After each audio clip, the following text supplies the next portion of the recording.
The Gilded Age by Joanne, Alyssa, and Jielin. In the late 1800s, many Americans were inspired by people who had come from nothing to being extremely wealthy, such as Rockefeller and Carnegie. Since they were able to become rich, Americans realized that they too had an equal chance of becoming rich as they did. Horatio Alger, an author, was very inspired by these stories. Alger wrote popular stories like Strive and Succeed about poor children who worked hard and became very successful in the end. Besides writers, there were paintings that had stories of people like that hidden in them. These stories and paintings were inspiring to thousands of people, but there was one important detail that was hidden from most people. Most of the people who were extremely wealthy and made millions of dollars in their line of expertise were not raised in poverty, but were raised in the upper class and were educated in the finest schools. A lot of the wealthy people had advantages at starting their jobs that others did not. They could use their money and family connections to bribe themselves in. For the rich people altogether, the late 1800s was fabulous because of their fantastic wealth. Writers such as Mark Twain and Charles Warner called the era the Gilded Age. To gild means to coat an item with gold leaf. Gilded decorations were popular during this time. The name of this era has a deeper meaning than just gilding items. Just as gold leaf can disguise a cheaper item, the wealthy people did the same. They masked society's problems, including immoral politics and widespread poverty.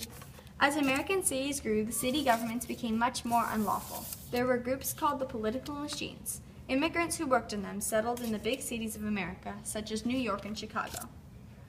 Most of the people who worked on the machines were a part of the Democratic Party, although some of the Republican Party ran it too. Many immigrants were poor, so it was easier for political groups to talk to them. The political machines helped immigrants find jobs. When an immigrant was sick or could not work, the machine gave that person's family food and money.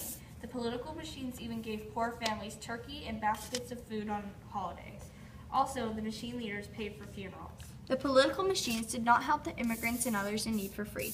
In exchange for food and jobs, the bosses wanted and expected their workers to vote for the machine's candidates. To force people into this, the machine bosses often bribed, blackmailed, and paid people to vote for who they wanted them to vote for in the local elections. Basically, the political machines would always control which candidate would win the city elections. After a candidate was elected, he would do whatever the machine bosses told him to. The city leaders used unfair business practices to steal money from their cities. Some officials made deals with the building contractors that built the buildings for the city. The leaders agreed to pay the contractors higher prices than what the building was actually worth. They were paid out of the city's money. Then the officials and the builder would split the profits. By doing this, corrupt city leaders could easily steal the money from the cities. The most famous and known political machine was Tammany Hall, which was run by the New York City Democrats. William Boss Tweed was Tammany Hall's most famous leader. In the late 1860s, Tweed, along with the mayor and other leaders, stole up to $200 million from New York City. These cities did not always get what they needed.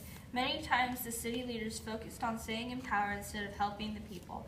As a result of this, large cities became dirty and unsafe. Emergency services such as police and fire departments were run poorly. Eventually, the people were getting tired of dishonest leaders.